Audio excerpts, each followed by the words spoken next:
Shalom. Saudara, saya berharap saudara tidak bingung dengan apa yang kita pelajari hari ini. Karena saya melihat bahwa ada begitu banyak yang Tuhan sediakan untuk menopang pelayanan kita. Seperti tadi yang Pak Luki jelaskan, bahwa Tuhan memberikan 5 jawatan kepada gereja. Tetapi itu ditambahkan oleh Tuhan sendiri dalam penjelasan begitu banyak firman Tuhan. Tentang bagaimana Tuhan menyediakan untuk menunjang semua pelayanan kita. Saudara, 7 panggilan ini, pusat dari semuanya adalah Tuhan sendiri. Jadi saudara jangan bingung, kok semuanya ada baca firman dan sebagainya. Saya yang mana ya? Segala sesuatu 7 panggilan ini semuanya berasal dari sumber yang sama, yaitu Allah sendiri. Sehingga apapun panggilan saudara, dasarnya harusnya adalah firman. Dan segala sesuatu yang dilakukan di dalam 7 panggilan ini, pusatnya adalah hati Tuhan, yaitu jiwa-jiwa. Apapun, saudara mau tahan bencana, saudara mau menetapkan, mau deklarasi, mau berdoa, mau berbelas kasihan, mau supranatural, mau apapun. Saudara, pusatnya, ujungnya jiwa-jiwa. Karena itu adalah detak hati Tuhan sendiri. Jadi saudara jangan bingung, karena yang kita pelajari hari ini adalah bagaimana apa yang Tuhan izinkan kita lewati. Ada hal-hal yang sangat mungkin berulang kali, dan itulah jalan hidup kita yang sepertinya itu adalah selalu dan kita harus isi cawan di sana, melatih hidup kita di sana sehingga terbentuk ada satu panggilan yang sangat kuat dan dominan. Tapi saudara, saya mau beri contoh sebelum saya lanjutkan ketiga panggilan yang berikut. Saudara, saya secara jabatan adalah direktur sekolah Mahanaim. Tapi panggilan utama saya adalah tentara. Ya, gaya saya kalau khotbah kan kayak marah-marah. Beda sama Pak Luki tadi ya. Jadi apapun ya, dalam segala hal saya akan berkata siap, yes sir. Tentara itu bayar harganya, isi cawannya adalah siap, laksanakan. Tentara itu tidak bisa begini, kamu ke sana. Terus dia noleh dan berkata, tapi saya minta 5 menit. Begitu saudara noleh, peluru nyasar, kena habis mati. Itu tentara. Nanti saya jelaskan di terakhir. Tapi setiap pagi sebagai penuai, saya harus hadir di sekolah setiap jam 6, setengah 7 pagi untuk kami kebaktian pagi. Saya harus rajin, tidak boleh malas. Karena penuai, salah satu cawan terbesarnya adalah kerja. Saya harus hadir di situ. Mungkin orang berkata, ya pemimpin harus kasih contoh. Apapun istilahnya dan dinamainya, tapi sebagai pekerja, saya harus menjadi contoh, harus rajin, harus tepat, harus hadir memenuhi jam kerja. Kalau tidak, di hadapan Tuhan, sebagai pasukan Tuhan, sebagai umat Tuhan, sebagai pemimpin yang Tuhan angkat, saya akan kena denda. Dalam banyak hal, saya tidak tahu dendanya berupa apa, tapi saya sebagai pekerja tidak boleh melanggar peraturan kerja. Tapi setiap hari, saya kalau melihat anak buah saya sakit, maka saya akan pakai panggilan supranatural untuk saya mendoakan yang sakit. Setiap kali mau acara, ada guru yang sakit, saya akan keliling rumah sakit dan mendoakan satu demi satu. Saya akan pastikan tidak ada kecolongan. Dan saya harus praktekkan itu. Setiap pagi, saya harus sebagai raja menetapkan nasib sekolah. Dalam nama Yesus diberkati, tidak ada yang miskin di antara kami. Dalam nama Yesus murid-murid harus pandai, berhasil, apapun Tuhan buat jadi ajaib. Tangan mereka akan mengerjakan yang kudus. Dan hidup mereka akan mencintai didikan. Semua pengetahuan, semua hikmat yang dari Tuhan saja berkuasa atas mereka. Dan mereka akan menjadi bintang-bintangnya Tuhan. Saya harus buat penetapan tiap hari. Tapi sebagai mempelai, setiap malam ketika semua pekerjaan selesai, tiap jam 10, jam 11 saya akan duduk, berdiam diri dan belajar firman setiap hari. Untuk tanya Tuhan, hati Tuhan bagaimana dengan sekolah. Sebagai imam, kalau saya lihat ada guru-guru staf saya yang punya pinjaman mungkin, punya kesusahan hidup mungkin, dikejar-kejar debt collector mungkin, rumah tangganya bermasalah mungkin, terancam cerai mungkin, saya berdiri di situ dan mendoakan dan minta belas kasihan Tuhan. Dan seterusnya. Saudara, saya berharap saudara hari ini tidak seperti orang yang memilih sesuatu yang kayak milih kancing gitu ya, A, B, C, D. Saya yang mana ya? Bukan. Tapi saya berharap kita akan makin dewasa. Saudara, ada hari-hari di mana saya tidak tahu harus membuat keputusan apa di sekolah. Di saat segala sesuatu terasa sulit. Satu hari kita pernah ketemu pengawas yang sulit sekali. Saudara, saya tahu saya punya pemimpin Pak Luki, seorang pilar, tetapi beliau juga raja. Dan kami menghadap saya dan suami saya. Kami tanya, Pak, ini situasinya begini. Kami ketemu pengawas yang sulit. Dibayar, amplop dilempar, ditanya tarifnya berapa gak mau jawab, dibilang apapun tersinggung, gak dibilang apa-apa juga tersinggung. Jadi kan repot ya. Rasanya ini maunya bagaimana, sedang izin operasional sekolah kami gak keluar-keluar. Dan dengan semua yang kami tempuh, kami rasa itu kayaknya belum jebol. Kami menghadap ke Pak Luki. Karena kami berkata, beliau pemimpin dan otoritas di atas kami. Saudara, waktu kami cerita semuanya, beliau gak banyak ngomong, beliau cuma tanya begini. Kalian pilih, mau di rolling orangnya atau check out? Itu raja. Saudara, kalau pilar dan raja dan sudah menetapkan, ya kita ditakdirkan oleh Tuhan, ditetapkan oleh Tuhan menjungkir balikan dunia. Saudara, hari itu karena kita juga syok ya dengar pilihannya. Jadi biar gimana pun ada belas kasihan sedikit. Dan suami saya berkata, di rolling aja Pak. Oke. Lalu beliau berdoa dalam nama Yesus, orang itu di rolling. Saudara, gak tunggu lama, gak lebih dari seminggu, pengumuman keluar, orang ini di rolling di Jakarta. Saudara, itu raja. Saudara, salah satu yang raja harus isi cawan adalah perkataannya tidak boleh dolak-dalik. Dia tidak boleh didapati berbohong, tidak boleh berdusta, tidak boleh fitnah, tidak boleh gosip, tidak boleh mengatakan yang negatif. Dia harus mencipta dengan perkataannya, dan itu latihan dalam hidupnya.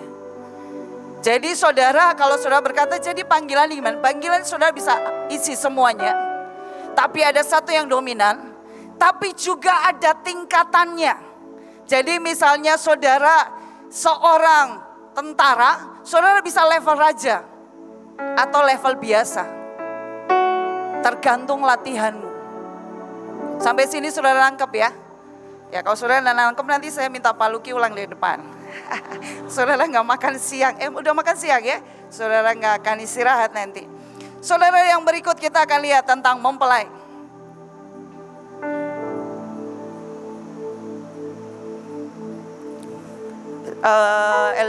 LCD-nya, slide-nya.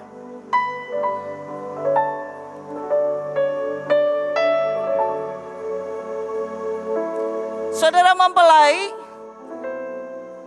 ya, di Yesaya 62 ayat 5 dikatakan, sebab seperti seorang muda belia menjadi suami seorang anak darah.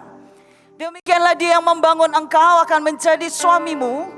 Dan seperti girang hatinya seorang mempelai melihat pengantin perempuan, demikianlah Allahmu akan girang hati atasmu. 2 Korintus 11 ayat 2 berkata, sebab aku cemburu kepada kamu dengan cemburu ilahi, karena aku telah mempertunangkan kamu kepada satu laki-laki untuk membawa kamu sebagai perawan suci kepada Kristus. Saudara, saya ajak satu lagi ayat, Hosea 2 ayat 19 sampai 20. Aku akan menjadikan engkau istriku untuk selama-lamanya, dan aku akan menjadikan engkau istriku dalam keadilan dan kebenaran, dalam kasih setia dan kasih sayang. Aku akan menjadikan engkau istriku dalam kesetiaan, sehingga engkau akan mengenal Tuhan. Saudara, seorang mempelai adalah orang yang mengisi cawan, melatih hidupnya dengan jalan sungguh melekat dengan hati Tuhan. Saudara, mungkin kita tidak sama seperti Ibu Nani yang tidak nonton TV. Tetapi ada orang-orang tertentu yang Tuhan minta benar-benar melepaskan sesuatu yang paling dia suka, sehingga dia hanya mengkhususkan dirinya bagi Tuhan. Saudara, Tuhan berkata orang ini adalah orang yang tidak tahan dan sangat mengenal hatiku. Saudara pernah jatuh cinta? Saudara pernah tahu rasanya hidup hanya untuk orang itu? Saudara pernah tahu kalau saya ini hari-hari ini lagi mengamati ya, dengan beberapa orang, saya tidak tahu ya, dengan beberapa orang yang kita itu punya sebuah bilangnya bukan chemistry, tapi sesuatu yang kita bisa saling membangun. Nggak tahu kenapa tuh bisa ketemu di mana aja. Dan menurut saya, seorang mempelai, dia sangat tahu kode dan selera Tuhan. Dia tahu ketika Tuhan tidak berkenan. Dia tahu ketika Tuhan hatinya sangat sakit. Dia tahu ketika Tuhan sangat ingin berduaan saja dengan dia. Maka dia akan melepaskan. Misalnya hari itu dia lagi pengen nonton, lagi pengen jajan, lagi pengen ngobrol, gosip atau apa. Tiba-tiba dia tahu Tuhan membutuhkan dia. Dan dia bisa meninggalkan itu. Dan dia masuk ke ruang, mereka mempunyai istilah mahligai. Di situ secret place, dia bisa cerita apapun dan mendengarkan Tuhan. Saudara, bahkan beberapa orang berkata, orang-orang ini punya kemampuan menemani hati Tuhan. Mereka tahu sakit hatinya Tuhan ketika bencana. Mereka tahu ketika sakitnya hati Tuhan melihat jutaan, ratusan, ribuan orang binasa dan tidak ada yang peduli. Sementara orang lain berkata, gempanya enggak di sini, gempanya jauh kok. Nantilah kalau gempanya di dekat sini, baru kita bingung. Tapi buat saya, orang-orang ini punya kepekaan setinggi itu dengan Tuhan. Mereka punya waktu pribadi dengan Tuhan. Tapi waktu Tuhan mencurahkan isi hatinya, mereka tiba-tiba bisa menggerakkan apapun karena dorongan cintanya. Saudara bayangkan ya, misalnya saudara suka dengan seseorang. Tadinya saudara suka soto, seseorang itu suka bakso. Tapi karena saudara jatuh cinta banget, tiba-tiba saudara suka bakso. Pernah seperti itu? Atau saudara gak ngaku? Atau saudara gak mengerti yang saya maksud? Saudara, tiba-tiba ada banyak orang berubah hobinya hanya karena jatuh cinta. Dulu mungkin hobinya nonton, tapi tiba-tiba karena jatuh cinta sama Tuhan, hatinya berdebar-debar. Saudara ingat waktu saudara jatuh cinta mula-mula dengan Tuhan? Lihat gempa dikit rasanya, wah ini harus berdoa. Alarmnya bunyinya kencang banget.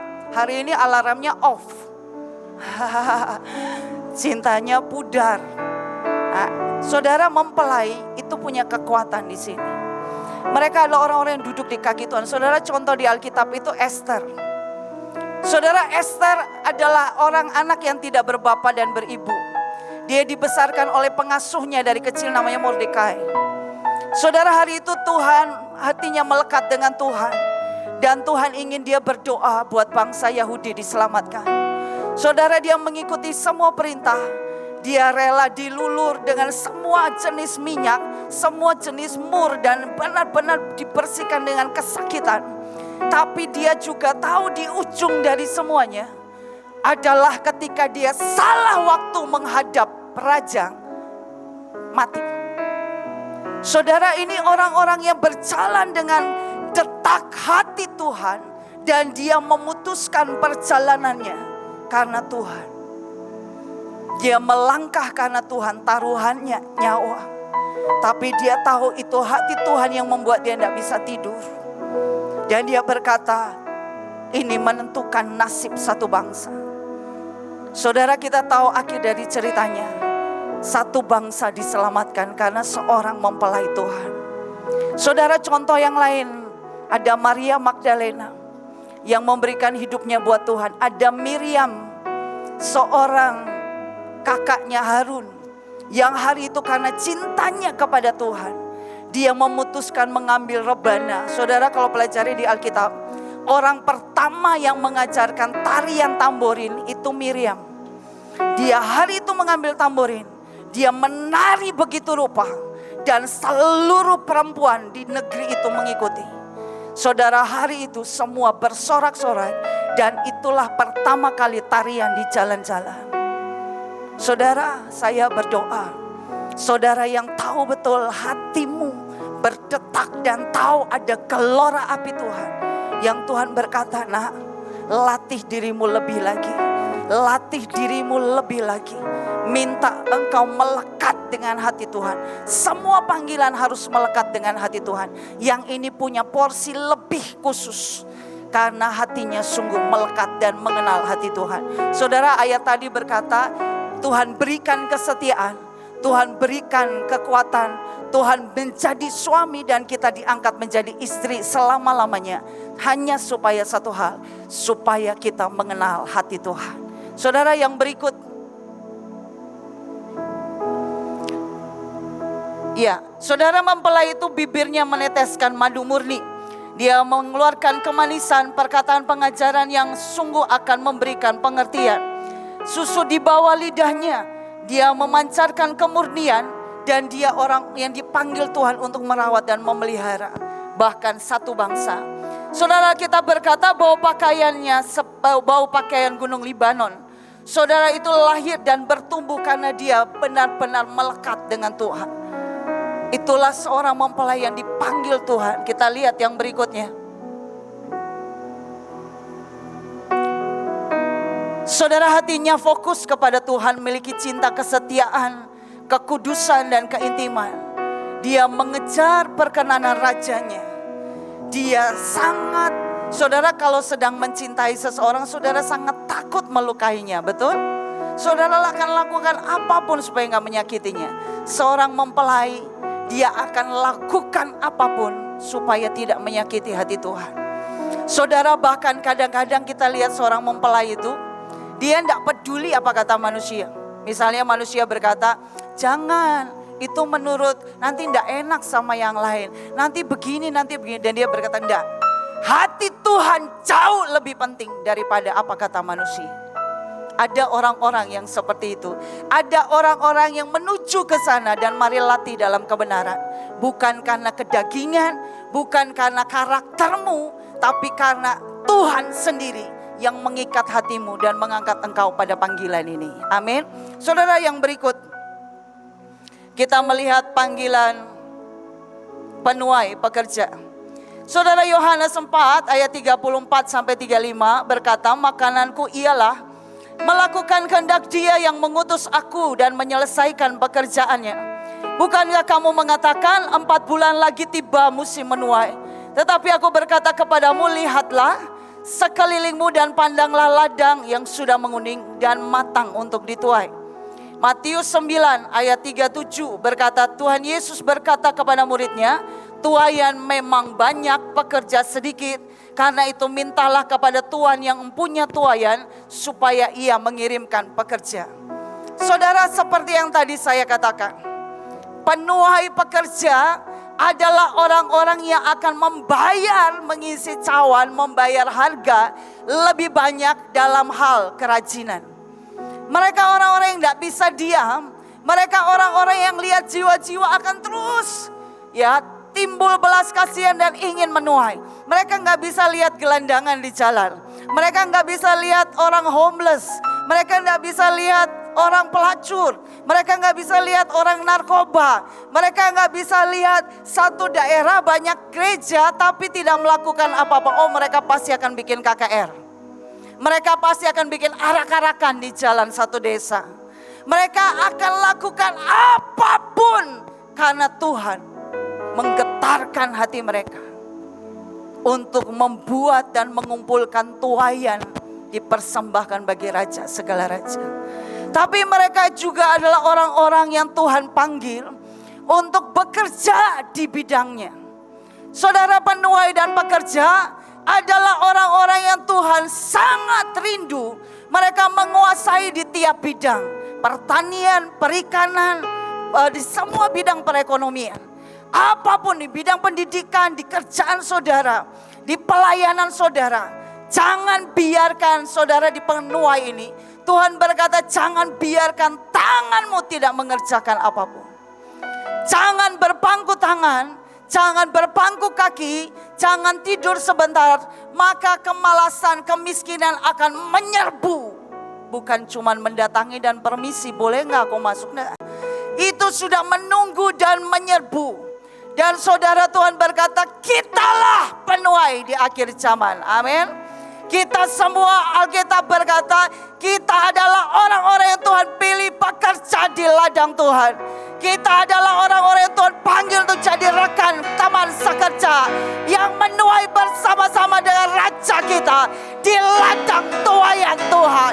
Sampai kita melihat ledakan kemuliaan, sinar kemuliaan terjadi dari rumah ke rumah, dari rumah sakit ke rumah sakit, dari jalan ke jalan, dari kantor ke kantor, dari semua bidang pekerjaan.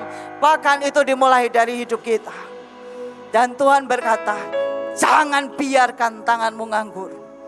Jangan biarkan sedetik pun dalam hidupmu nganggur. Saudara, kalau mau tahu, ada prinsip yang dipegang oleh para bisnismen. Mereka berkata, jangan biarkan uangmu 1 rupiah pun nganggur. Harus dikerjakan. Bukan dipakai buat jajan cimol, cireng dan kawan-kawan. Dipakai untuk kemuliaan Tuhan. Kalau hari ini Tuhan berkata, di tanganmu ada 1.000 rupiah. Lakukan apa yang Tuhan mau. Kalau Tuhan berkata 1.000 rupiah itu berikan kepada yang membutuhkan. Kalau Tuhan berkata 1.000 rupiahmu berikan kepada pelayanan. Kalau Tuhan berkata 1.000 rupiahmu berikan kepada orang yang haus dan lapar akan Tuhan, maka lakukan. Saudara, satu hari saya dengan suami saya, kami diundang di seminar di KKR TNI di satu kota. Saudara, itu TNI dari seluruh provinsi. Dan hari itu waktu mau berangkat, saya itu tanya sama Tuhan, Tuhan, saya harus bawa apa? Tuhan bilang, bawa uang sebanyak-banyaknya 50 ribuan. Saya ini tidak mengerti kenapa. Saya bawa aja. Percayalah, uangnya gak banyak hari itu. Jadi seberapa yang ada saya bawa. Saudara, waktu di sana tiba-tiba Tuhan bilang begini, berikan itu jadi benih, supaya mereka pulang dan mereka lakukan sesuatu buat siapa saja yang mereka temui. Saudara, hari itu saya bagi, itu uang gak seberapa kok, kecil. Mungkin gak ada artinya buat mereka. Kita bagi satu orang satu. Dan saudara, kita minta, kita kasih nomor kita dan kita bilang, lakukan apapun yang Tuhan perintahkan. Dan coba kesaksian sama kami, supaya kami bisa mendoakan semua yang saudara kerjakan. Saudara, ada satu TNI itu lapor sama kami. Dia berkata, hari itu Tuhan itu menggerakkan dia beli satu nasi bungkus 10.000. 10.000. Dan dia berkata, saya harus kasih ke siapa? Ini orang-orang biasa, orang Kristen biasa yang hari itu tiba-tiba Tuhan jamah dan Tuhan berkata, saya mau berguna dan berfungsi bagi kerajaan surga. Saudara, waktu dia jalan, dia dengan motor, dia naik motor.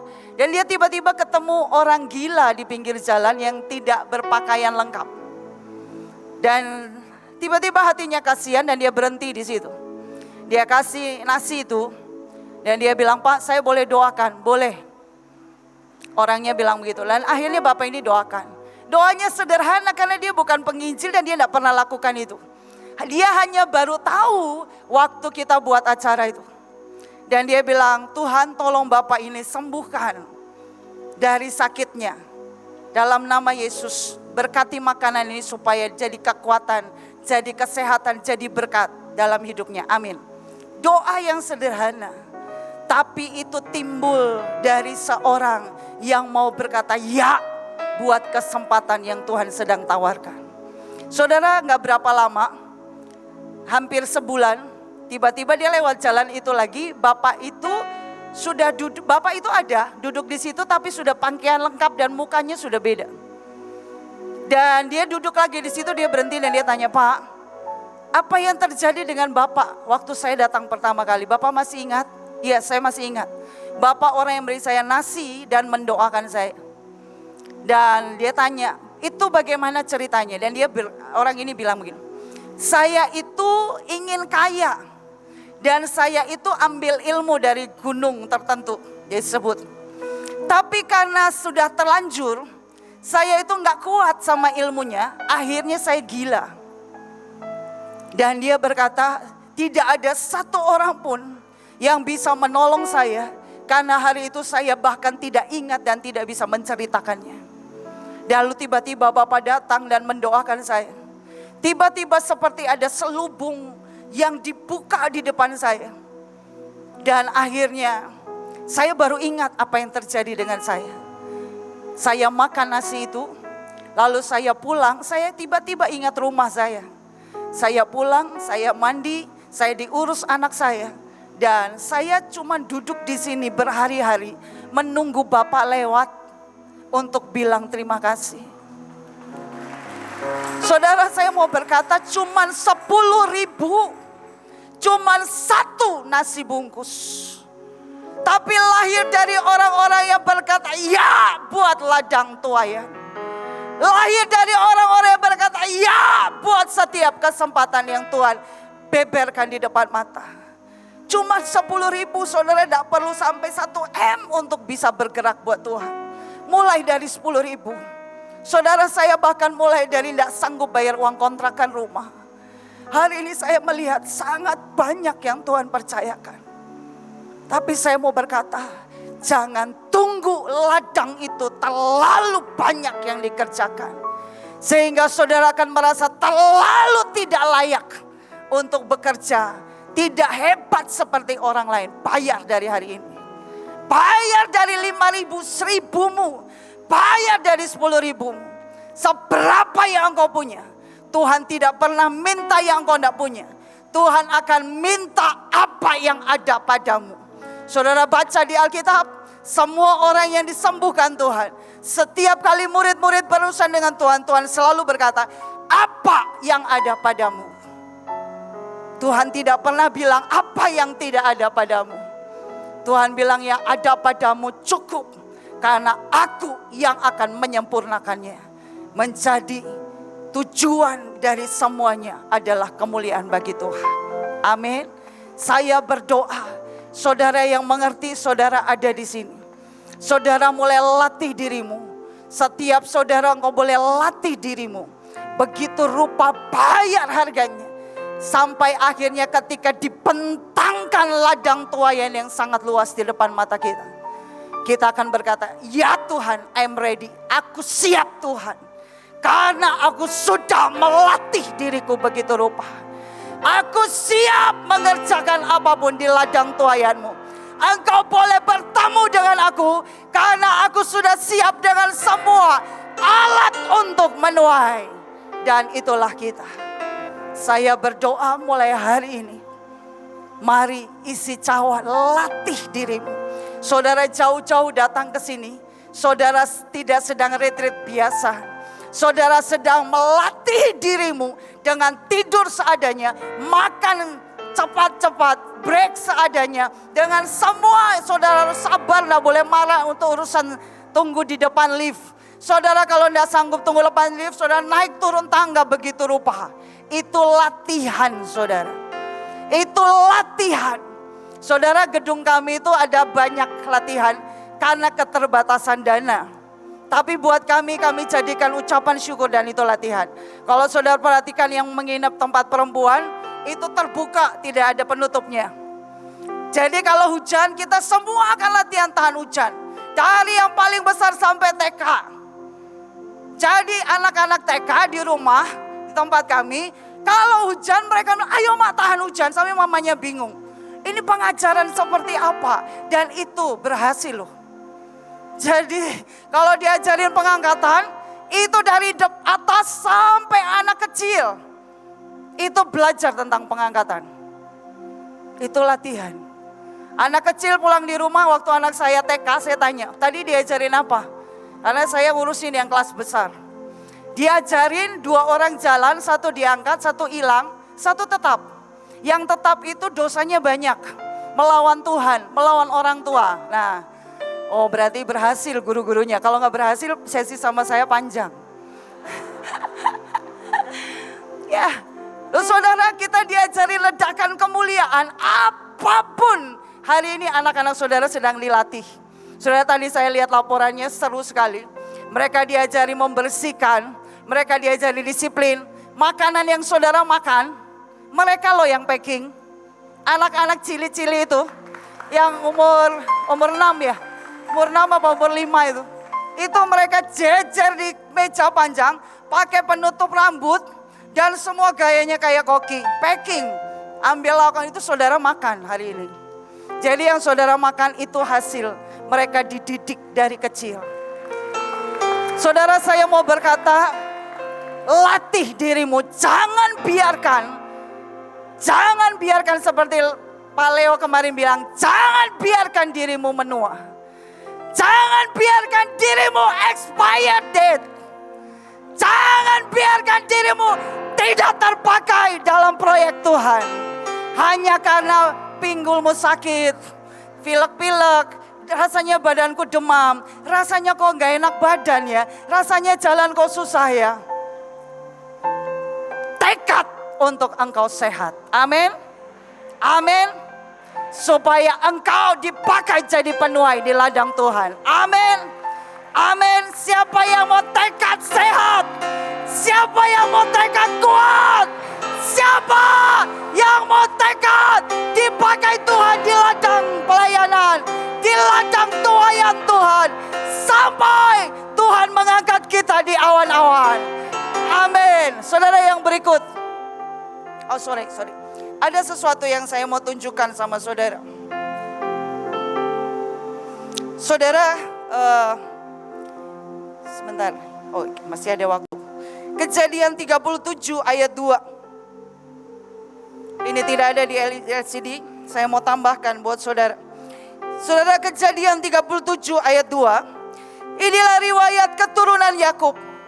Yusuf tatkala berumur 17 tahun, jadi masih muda, biasa menggembalakan kambing domba bersama-sama dengan saudara-saudaranya, anak-anak Bilha dan Silpa, kedua istri ayahnya. Dan Yusuf menyampaikan kepada ayahnya kabar tentang kejahatan saudara-saudaranya. Saudara, seorang penuai, Alkitab berat contohnya itu Yusuf. Saudara, Yusuf adalah seorang pekerja yang menjadi diangkat Tuhan di level raja, memberi makan dunia. Saudara, hari itu Yusuf sejak muda, dia bertekad biasa bekerja bersama-sama dengan saudara-saudara yang menjahatinya. Saudara, kalau engkau tahu engkau mau dipakai di ladang Tuhan, latih dirimu dari sekarang. Biasa kerja dengan orang-orang yang engkau anggap menyakiti engkau. Pilih mengampuni, pilih mengasihi, pilih mengerti bahwa dia juga dipakai Tuhan. Pilih bekerja seperti yang Tuhan mau. Amin. Saudara, biasa kalau kita lihat orang yang nyebelin, nyakitin, kita akan pergi. Kalau dari sana kira-kira mau papasan, kita akan cari jalan belok. Kalau nggak ada belok, kita sendiri kadang-kadang kita berharap mungkin masuk ke tembok dan menghilang. Tapi tidak terjadi. Ya, saudara mau nggak mau harus menghadapi, tapi melengos, buang muka. Hari ini jangan buang muka. Amin. Amin. Amin. Mukanya tetap di tempatnya ya. Jangan dibuang ya. Saudara mau besar seperti Yusuf? Jangan buang muka. Amin. Biasa kerja dengan orang-orang yang menjahati saudara. Dengan hikmat Tuhan. Jangan mau dibodohi. Jangan mau tertipu. Tapi kerja dengan hikmat Tuhan. Tapi jangan lari dari kenyataan. Saudara boleh lari ke depan altar call. Tapi saudara jangan lari dari kenyataan. Amin. Amin. Coba lihat kiri kanannya, jangan lari dari kenyataan. Coba para penari dan pemusik, jangan lari dari kenyataan. Amin. Saudara, kalau Yusuf tidak biasa kerja, dia tidak mungkin dengan mudah dibuang ke sumur. Tidak mungkin dengan mudah dia dijual ke pedagang, ke Mesir. Tapi itulah jalan membuat dia jadi. Kalau saudara lari, terus menerus lari dari kenyataan, saudara akan seperti di pom bensin. Kita mulai dari angka 0 ya Pak. Ya, kalau kadang-kadang bahkan gak dari angka 0, kita mulai dari minus ya Pak. Nah itu yang repot, itu lama keburu Tuhan datang, saudara gak kelar-kelar urusanmu. Amin. Amin. Jangan mulai dari angka 0 ya. Lakukan dengan setia. Amin. Ya, kita lanjutkan. Oke, yang terakhir panggilan tentara. Ya. Saya punya waktu tinggal beberapa menit. Saudara tentara, Alkitab berkata di Yoel 2 ayat 11, dan Tuhan memperdengarkan suaranya di depan tentaranya. Pasukannya sangat banyak dan pelaksana firman-Nya kuat. Saudara, ini adalah orang-orang ciri-ciri yang saudara baca, saudara bisa baca ya, untuk seorang tentara. Tapi saya mau berkata, saya mau tambahkan satu ayat. Saya minta saudara buka di 2 Timotius 2 ayat 3 sampai 4. Saudara, Alkitab berkata, ikutlah menderita sebagai seorang prajurit yang baik dari Kristus Yesus. Ayat 4 berkata, seorang prajurit yang sedang berjuang tidak memusingkan dirinya dengan soal-soal penghidupannya, supaya dengan demikian ia berkenan kepada komandannya. Siapa yang tentara di sini? Semua dong. Tidak semua angkat tangan. Siapa yang tentara di sini? Saudara kira-kira waktu saya baca ayat ini, saudara bisa bayangkan enggak orang Mahanaim itu seperti apa? Rada gak punya perasaan ya? Kasar, garang, kejam, serem, brutal.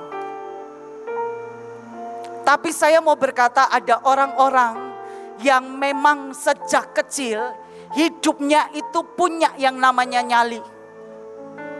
Dia tidak akan takut dengan bahaya seperti apapun. Karena di pikirannya cuma satu, hidup matiku dikuasai oleh Tuhan. Kalau Tuhan tidak mengizinkan iblis menyentuh tubuhku, maka itu tidak akan terjadi. Saudara, Ayub, Tuhan izinkan iblis mengambil kekayaannya, anak-anaknya. Tetapi Tuhan tidak izinkan dia membunuh Ayub. Saudara, hari itu Ayub berpenyakit begitu rupa dan istrinya berkata, tinggalkan Tuhanmu. Tapi hari itu Tuhan berkata, kamu boleh kepada iblis lakukan apapun, tapi tidak dengan nyawanya.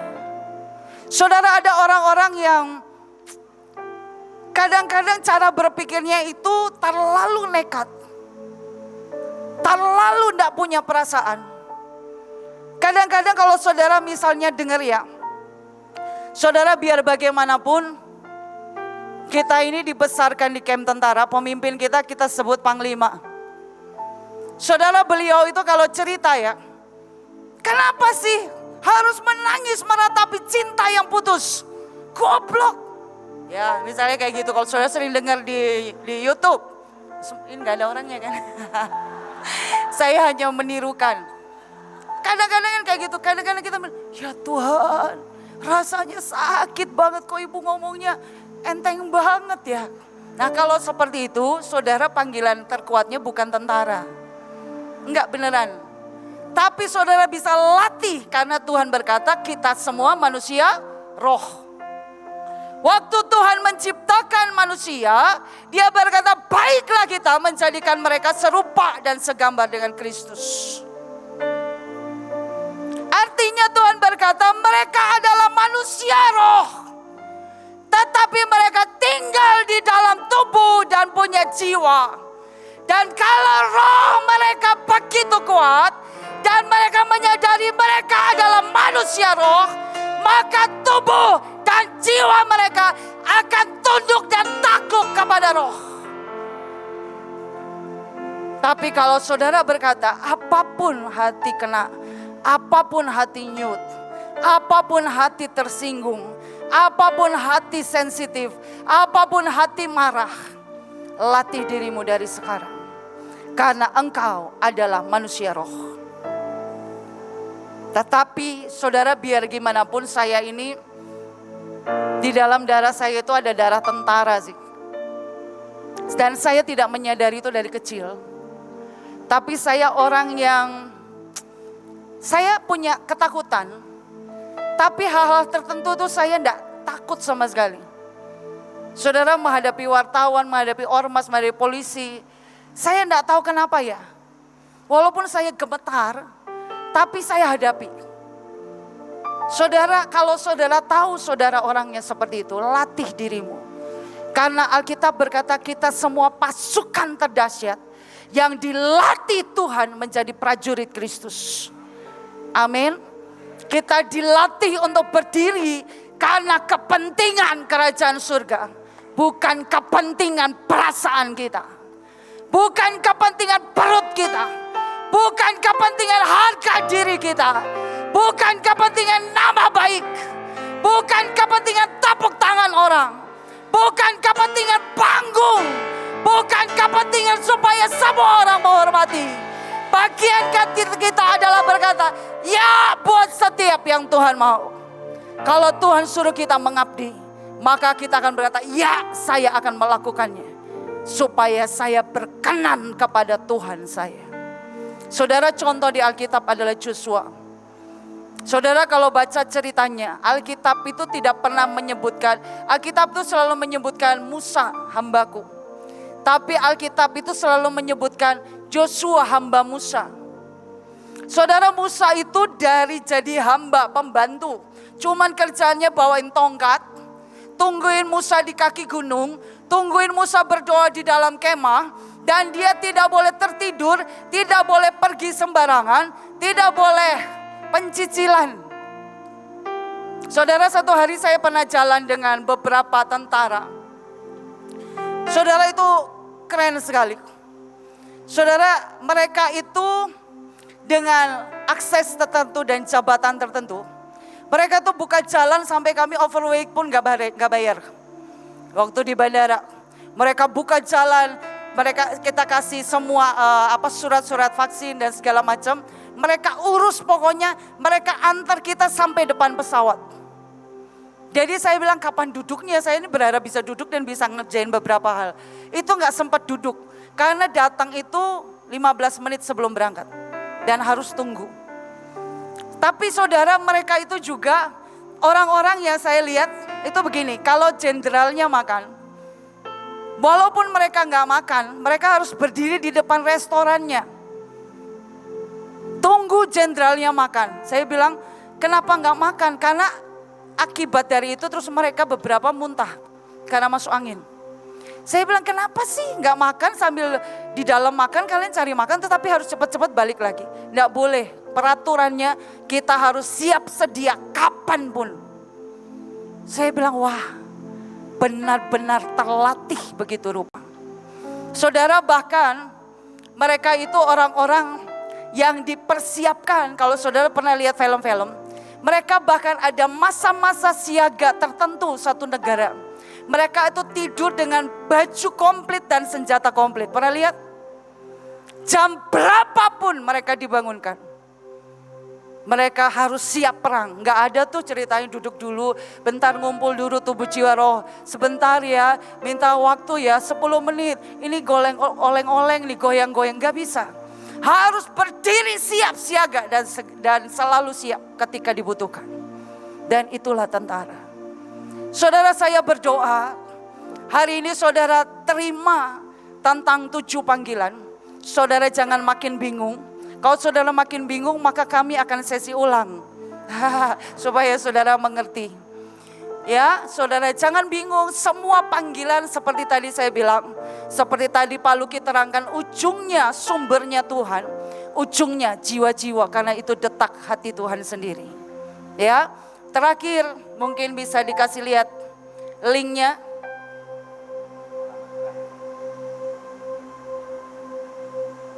Ya, ini link, ini dicatat atau gimana Pak?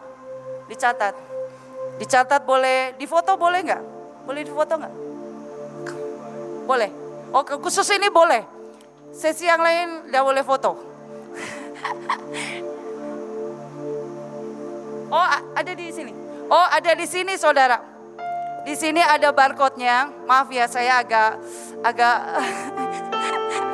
agak sedikit gaptek. Bisa foto barcode-nya nanti keluar. Saudara bisa isi pertanyaan seperti tadi Pak Luki bilang. Untuk saudara tahu kecenderungan saudara ada di mana. Tapi itu bukan buat gaya-gayaan, aku dong tentara, aku dong imam. Bukan. Tapi begitu saudara tahu saudara di mana, mulai isi cawan dari sekarang. Amin. Latih dirimu dari sekarang. Amin. Amin. Saudara siap? Oke, kalau saudara siap, pasukan Tuhan bangkit berdiri. Angkat mahkota saudara.